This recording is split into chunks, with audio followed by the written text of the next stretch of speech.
Hello everybody, welcome to my YouTube channel. So how are you guys? I hope you fine and doing well. So आज के इस part के अंदर discuss करने वाले हैं मैनेजमेंट इंफॉर्मेशन सिस्टम के यूनिट वाइज सब इंपॉर्टेंट टॉपिक को।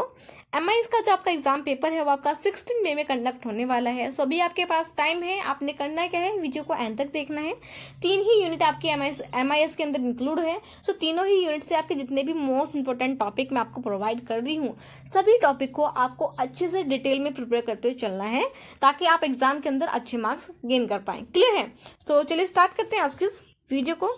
बात करते हैं यूनिट नंबर फर्स्ट की, जिसके अंदर आपका बेसिक एमआईएस का इंट्रोडक्शन है। सो सबसे पहले आपको अच्छे से एक डिटेल में क्लियर होना चाहिए कि आपका एमआईएस होता क्या है, मैनेजमेंट इंफॉर्मेशन सिस्टम आपका होता क्या है, इसका मीनिंग क्या है, डेफिनेशन क्या है, ऑब्जेक्टिव क्या है, इसकी नीड क्या है, इसकी इंपॉर्टेंस क्या है। नेक्स्ट है आपका इंफॉर्मेशन हैज स्ट्रेटेजिक रिसोर्स। तो सबसे पहले आपको इंडिविजुअली क्लियर होना चाहिए कि आपका स्ट्रेटेजिक रिसोर्स होता क्या है, इसका मीनिंग क्या है, डेफिनेशन क्या है, इसका ऑब्जेक्टिव क्या है। देन आपका इंफॉर्मेशन एज स्ट्रेटेजिक रिसोर्स आपका होता क्या है। नेक्स्ट आपका कंटेम्प्रेरी अप्रोच टू एमआईएस। ठीक है, सो आपकी कंटेम्प्रेरी अप्रोच आपकी होती क्या है, इसका मीनिंग क्या है, डेफिनेशन क्या है, इसका ऑब्जेक्टिव क्या है, इसके बेनिफिट्स क्या है, इसका वर्क क्या है, ये सारी चीजें क्या करनी है, आपको अच्छे से प्रिपेयर करते हुए चलना है कि कंटेम्प्रेरी अप्रोच आपका एमआईएस के अंदर किस टाइप का जो रोल है वो आपका प्ले करता है। नेक्स्ट है हमारा इस यूनिट का मोस्ट इंपॉर्टेंट टॉपिक जो है आपका टीपीएस से और एमआईएस से, दोनों ही टॉपिक से एग्जाम के अंदर आपको क्वेश्चन देखने को मिलेगा। क्लियर है? सो आपको टीपीएस को, ट्रांजैक्शन प्रोसेसिंग सिस्टम को आपको डिटेल में अच्छे से प्रिपेयर करना है। इसका मीनिंग क्या है, डेफिनेशन क्या है, इसका ऑब्जेक्टिव क्या है, इसके बेनिफिट्स क्या है, क्योंकि एग्जाम के अंदर यहाँ से आपको क्वेश्चन देखने को मिलेगा ही मिलेगा।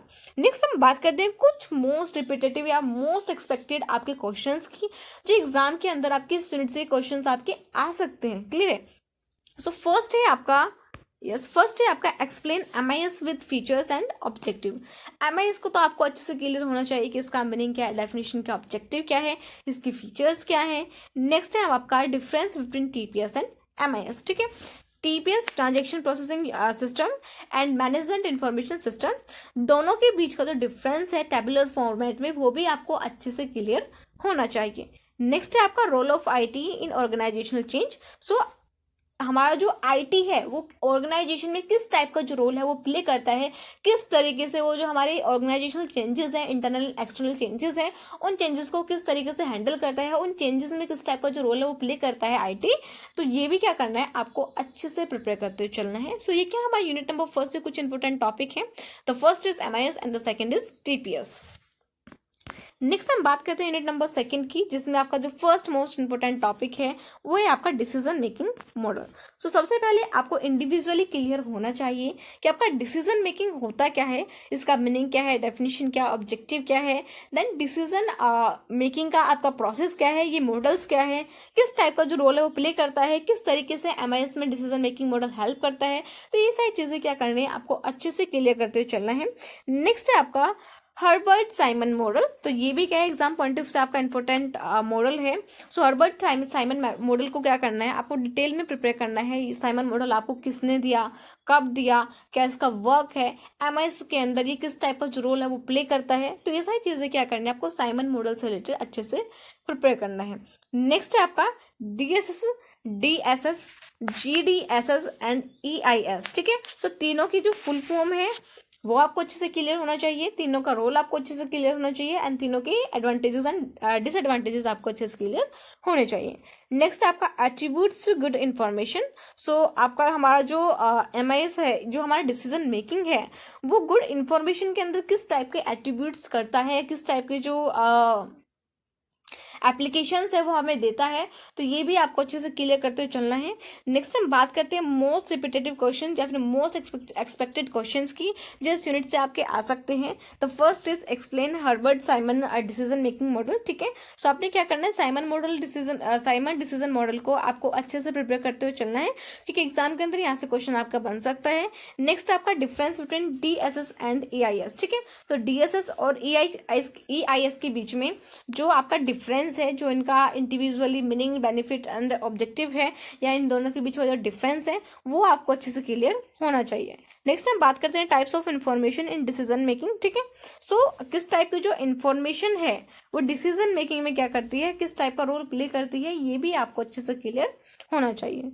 ठीक है। सो बात करते हैं कि इस यूनिट से आपके कौन कौन से 2 इंपॉर्टेंट टॉपिक हैं। द फर्स्ट इज आपका Simon model and the second is आपका DSS, GDSS and EIS model. ठीक है, ये है हमारी लास्ट यूनिट जिसके अंदर हम बात करते हैं इंपॉर्टेंट टॉपिक की। So the first and most important topic is DBMS concept and this type. ठीक है, सो आपको अच्छे से डिटेल में क्लियर होना चाहिए कि आपका डाटाबेस मैनेजमेंट सिस्टम आपका होता क्या है, इसका मीनिंग क्या है, डेफिनेशन क्या है, इसका ऑब्जेक्टिव क्या है। ठीक है, देन इसके बेनिफिट्स क्या है, इसके लिमिटेशंस क्या है, देन आपका जो DBMS है ये आपका कितने टाइप का होता है, क्या उनका रूल्स होता है, ये भी आपको अच्छे से क्लियर होना चाहिए। नेक्स्ट आपका data warehouse and data mining. ठीक है, सबसे पहले आपको इंडिविजुअली क्लियर होना चाहिए कि आपका डाटा वेयर हाउस आपका होता क्या है, इसका मीनिंग क्या है, डेफिनेशन का ऑब्जेक्टिव क्या है, इसका क्या रूल है, and then next is data mining. ठीक है, और साथ में क्या होना चाहिए, दोनों के बीच में माइनर डिफरेंस है वो भी आपको अच्छे से क्लियर होना चाहिए। नेक्स्ट आपका बिजनेस इंटेलिजेंस। जो आपका बिजनेस इंटेलिजेंस होता है क्या है MIS के अंदर, क्या इसका मीनिंग है, क्या इसका डेफिनेशन है, क्या इसका ऑब्जेक्टिव है, and the next is SQL basis. ठीक है, सो SQL बेसिस भी एग्जाम के अंदर आपका आ सकता है, इसको एक बार आप अच्छे से देख लीजिएगा कि आपका SQL बेसिस आपका होता क्या है, क्या इसका मीनिंग है, डेफिनेशन है, ऑब्जेक्टिव है, क्या इसके एडवांटेजेस हैं, क्या इसके लिमिटेशंस है। तो ये भी क्या करने हैं आपको इस यूनिट से अच्छे से प्रिपेयर करते हुए चलना है। ठीक है, तो चलिए अब हम बात करते हैं कि इस यूनिट से आपके कौन से मोस्ट एक्सपेक्टेड क्वेश्चंस है या फिर मोस्ट रिपीटेटिव क्वेश्चंस है जो इस यूनिट से आपके आते ही आते हैं। The first is explain DBMS and its advantages. ठीक है, सो डाटाबेस मैनेजमेंट सिस्टम को क्या करना है, आपको अच्छे से प्रिपेयर करते हुए चलना है, क्योंकि एग्जाम के अंदर यहाँ से जो क्वेश्चन है वो आपको मिल सकता है। नेक्स्ट है आपका difference between data mining and data warehouse. ठीक है, तो जैसे मैंने आपको बताया कि ये भी आपका इंपॉर्टेंट टॉपिक है, data mining and data warehouse दोनों का सिंपल बेसिक मीनिंग, इन दोनों के बीच का डिफरेंस आपको अच्छे से क्लियर होना चाहिए। नेक्स्ट आपका बिजनेस इंटेलिजेंस एप्लीकेशन। सो आपकी बिजनेस इंटेलिजेंस एप्लीकेशन होती क्या है, कितनी होती है, किस टाइप का रोल प्ले करती है, ये भी आपको अच्छे से क्लियर होना चाहिए। क्लियर है। सो अभी तक हमने क्या करा, अभी तक हमने बात करी MIS के अंदर यूनिट वाइज इंपॉर्टेंट टॉपिक्स की। अब हम बात करते हैं कि ओवरऑल इन 3 यूनिट में से ऐसे कौन कौन से मोस्ट एक्सपेक्टेड टॉपिक्स हैं जो आपको करके जाने हैं, जो आपके लिए मैंडेटरी हैं। क्लियर है। सो हम बात करते हैं मोस्ट इंपॉर्टेंट क्वेश्चंस की हर यूनिट से जो आपको करके जाना है। अगर आप यूनिट वाइज नहीं पढ़ रहे हैं तो आपको ये तो टॉपिक आपको प्रिपेयर करके जाना है, क्योंकि एग्जाम के अंदर ये टॉपिक आपके आएंगे ही आएंगे। क्लियर है। तो इसको हल्के में मत लेना, सारे टॉपिक्स को जहाँ पे जितने भी इस लिस्ट के अंदर टॉपिक हैं सभी टॉपिक को डिटेल में अच्छे से प्रिपेयर करके जाना है आपको एग्जाम के अंदर। सो हम बात करते हैं फर्स्ट की। सो फर्स्ट है हमारा focus on definition, diagrams and differences. Clear है। सो जितने भी आपके टॉपिक्स हैं उनकी जो डेफिनेशंस हैं, उनका जो बेसिक मीनिंग्स हैं, उनके जो डिफरेंसेस हैं एंड वो आपको अच्छे से क्लियर होने चाहिए। ठीक है। एंड द सेकंड इज कि आपका जो आंसर राइटिंग, आप जो आंसर दे रहे हैं, जो आप आंसर राइट कर रहे हैं, उसका जो प्रेजेंटेशन है वो आपको एकदम अच्छा होना चाहिए। ऐसे नहीं कि आप प्रॉपर जो आपका आंसर है वो आपका पैराग्राफ में दे रहे हैं, आपने 2 से 4 पैराग्राफ आपने लिख दिया है 2 पेज के। ठीक है। अब टीचर क्या करेगा, हो सकता है कि आपने उसके अंदर कुछ इंपॉर्टेंट चीजें इंक्लूड करी हो, कुछ एग्जाम्पल्स हो, लेकिन हो सकता है कि आपने इतना लंबा चौड़ा पैराग्राफ लिख दिया तो टीचर्स उसको पढ़े ही ना। ठीक है, और उसके चक्कर में आपके मार्क्स कमाए। ठीक है, तो आपका जो आंसर प्रेजेंटेशन है वो आपका अच्छा होना चाहिए, प्रॉपर उसके अंदर हेडिंग्स होने चाहिए, उसके अंदर कीवर्ड्स होने चाहिए, उसके अंदर पॉइंट्स के अंदर कोशिश करें कि आपका जो आंसर्स है ना, हर एग्जाम के अंदर आप अपना जो आंसर्स है वो पॉइंट्स के अंदर दें। ठीक है, rather than the paragraph. Clear है। नेक्स्ट हम बात करते हैं डायग्राम्स की। सो अगर किसी की कोई टाइप्स वगैरह हैं या किसी की कोई लिमिटेशंस है, एडवांटेजेस है, तो कोशिश करिए कि आप उसे एक फ्लो चार्ट के तरीके से शो करें। ठीक है। नेक्स्ट हम बात करते हैं प्रिपेयर, आपको क्या कौन कौन से जो टॉपिक्स हैं वो आपको मेनली प्रिपेयर करते हुए जाना है। The first is TPS, second is DSS and the third is EIS and the fourth is DBMS। ठीक है, ये तो आपको प्रॉपरली कंप्लीट अच्छे से प्रिपेयर करके जाने हैं।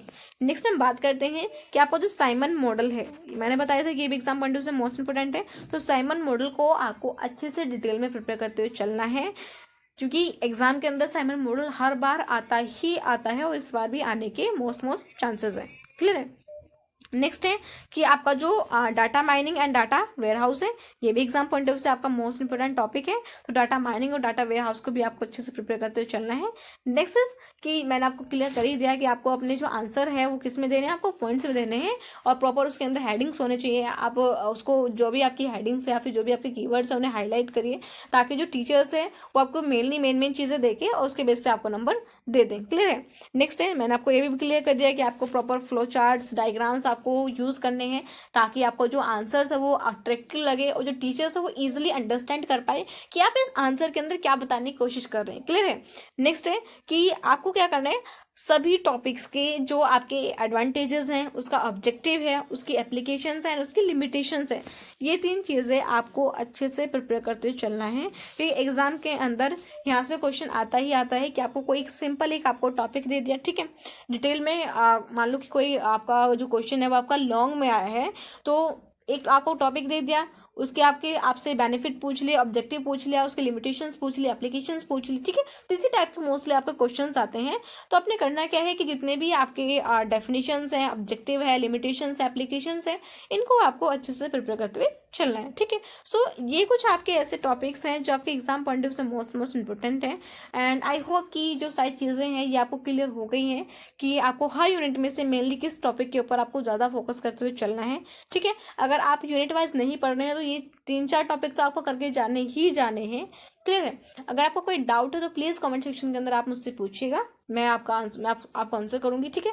Then bye bye, so see you in the next video and have a good day for and all the best for your examination.